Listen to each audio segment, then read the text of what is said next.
Les points de vue sur l'actualité, c'est maintenant sur Europe 1.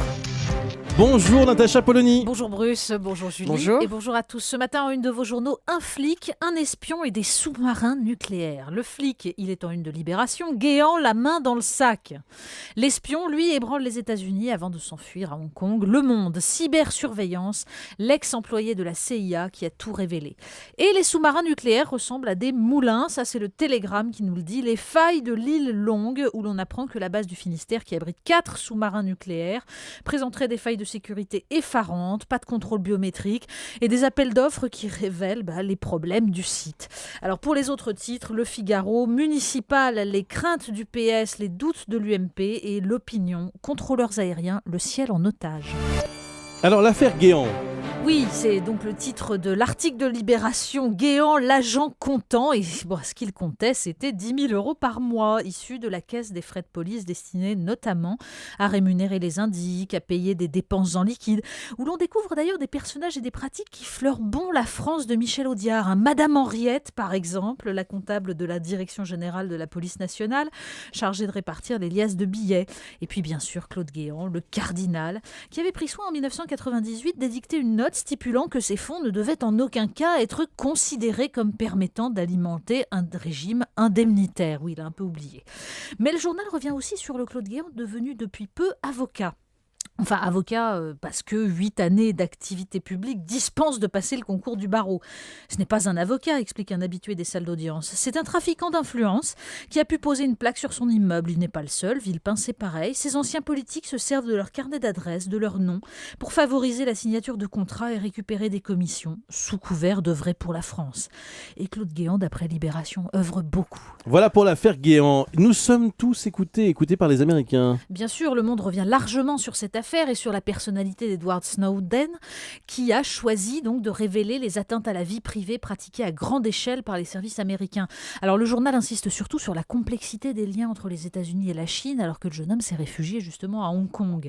Mais sur le site Atlantico, on pose une autre question. Y a-t-il un pilote dans l'avion France pour se soucier du sort de ses citoyens face aux abus des services de renseignement américains, alors que les données de Google et Facebook sont donc régies par ce droit américain, où l'on comprend que l'existence même de géants de l'informatique localisés dans un seul pays et ayant accès aux données de 40% des internautes du monde commence franchement à ressembler à un abandon total de souveraineté. Dans la presse, il y a aussi cette affaire concernant la prison de Châteaudun. Oui, parce que nos ordinateurs personnels sont visiblement beaucoup mieux contrôlés que les prisons françaises. Le Parisien revient donc sur le procès de ce détenu évadé de la prison de Châteaudun parce que, dit-il, il cherchait à échapper au caïd qui tiendrait la prison. Et le journal nous explique comment un surveillant de cette prison est venu corroborer les dires de l'évadé. Il décrit les portables et le shit en libre circulation. Ce collègue agressé 5 fois et qui s'est suicidé il y a 3 mois. Ces agressions mortelles contre des détenus. Alors le parquet, lui, minimise. Et la juge précise lors de l'audience qu'il s'agit de juger un individu et non tout un système.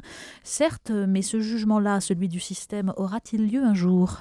Le bac, ça approche. Oui, donc on en parle beaucoup ce matin parce que, comme tous les ans, évidemment, il s'agit d'évoquer le plus grand monument historique français, et puis surtout son coût. Dans le Figaro comme dans le Monde, on détaille les chiffres du principal syndicat de proviseurs qui calcule qu'en ajoutant l'organisation des épreuves et la fin anticipée des cours, on peut évaluer à 1,5 milliard d'euros le coût du dernier rite initiatique français. Le problème, c'est que modifier le bac, c'est bouleverser le sens des années qui précèdent et donc acter la mue d'une école qui a tant de mal à se définir. Un simple exemple, l'enseignement de l'histoire.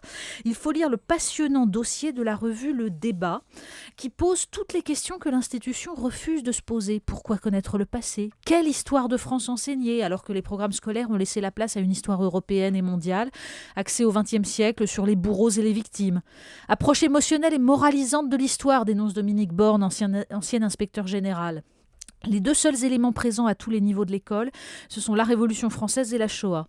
Une navigation périlleuse entre de multiples enjeux de mémoire, dit un professeur. Mais le résultat, chez ces jeunes gens qui s'apprêtent à passer le baccalauréat, a parfois de quoi laisser pantois. Le clin d'œil du jour. Alors c'est le nouveau numéro de la revue Schnock qui recèle de très nombreuses perles. Il y a le top 15 des liquides de l'apéro avec en 1 le Tang. Selon un sondage Schnock réalisé sur un échantillon de 14 personnes représentatives du reste, sa disparition demeure un traumatisme sur lequel par pudeur nous ne reviendrons pas, dit le journal.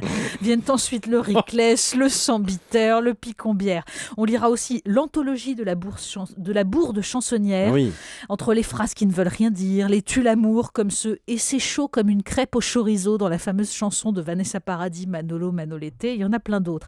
Mais il faut surtout lire l'entretien avec le spécialiste des best-sellers sous pseudonyme, André Berkoff, qui raconte comment le jeune François Hollande rédigea 2 chapitres de son guide pour choisir son président en 1987, ceux sur Delors et Rocard. Sur le produit de l'or, on trouve des phrases comme « Certes, le charisme n'est pas son fort ». Et puis un peu plus loin, « Après tout, nul n'est obligé d'être président. Heureusement ». Les Français, eux, en sont convaincus. Ça me fait extrêmement plaisir que vous ayez parlé de Schnock. Très Formidable bonne revue. Très drôle. Et la une, il me semble, c'est Les Valseuses, avec un dossier et Miu Miu. spécial, Une Miu interview Miu, de Miu Miu et de formidable Bertrand aussi. Blier, incroyable. Faut lire Schnock, Oui, si oui. vous connaissez pas, c'est savoureux. Merci beaucoup, Natacha Polony.